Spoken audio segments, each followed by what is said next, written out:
tu na chuan chan mari branch K3P a anin man laia ben ang lo zai fo to thin chan mari branch K3P shuai tu hlui ro ko than zai pol conductor le musician changkai tak lo ni thin sang kha zakwa som kwa pani anin tin tir chuan piece of soldier tin ming anin wa akum le sang kha zakwa som kwa pathuma Ecclesiastes ia ming in thak le in tun thlengin an pulen ta ani an din tir hian member pariat an ni atun chuma hian member panga an ron tel thei tura an rin member dang pani hi dam lo na awangin chopsil takin an ron tel thei lo poi kan tir hle ani ichuan zanin a rong kal te hi ukulele ron tuma ron zai tur bok hi pu vanal peka ani a ichuanin kahon chep ron beng tu tur so pu lalfak oma ani a ichuanin acoustic guitar ron per tu tur hi pu lalrin moya puma puya ani a tin kan bass ron per tu tur hi pu vanal shuaya sailo ani tuna anzai ilongai thlang u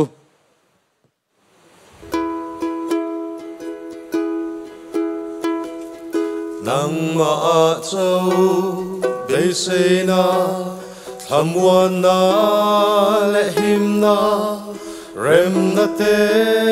ngai dam na nun na le lim na pham kim chan dam tu ta mong ngai tu abule to o kum khwai nang châu ka bela Kalalisu katharau atau zauta Kalvari lam karon pan min puiro Kathin lung chung ril bera laulut la O ita kani kalau kale nang ba châu bây se na tham wan na le him na rem na te ngai dam na nun na le him na pham kim chan dam tu ta mong ai tu abule to o kum khwai nang châu ka bela Pathian i kongte mi siati ro thu taka chuan min hruai la ni tinin kathin lung hi ti thiang lim zelang che o min en fia la hruai zel ro nang ma châu bây se na tham wan na le him na rem na te ngai dam na nun na le him na pham kim chan dam tu ta mang ai tu abule to o kum khwai nang châu ka bela Chan dam tu mi sual te trian in ni wangi karon pan che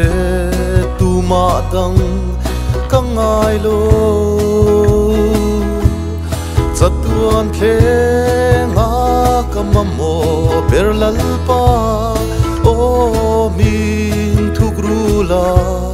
yang chunga nang ma châu bây se na tham wan na le him na rem na te ngai dam na nun na le lim na pham kim chan dam tu ta mang ai tu abule to o kum khwai nang châu ka bela châu bây se na Hamwa na lehim na rem na te ngai dam na nun na le lim na pham kim chan dam tu ta mang ai tu bule to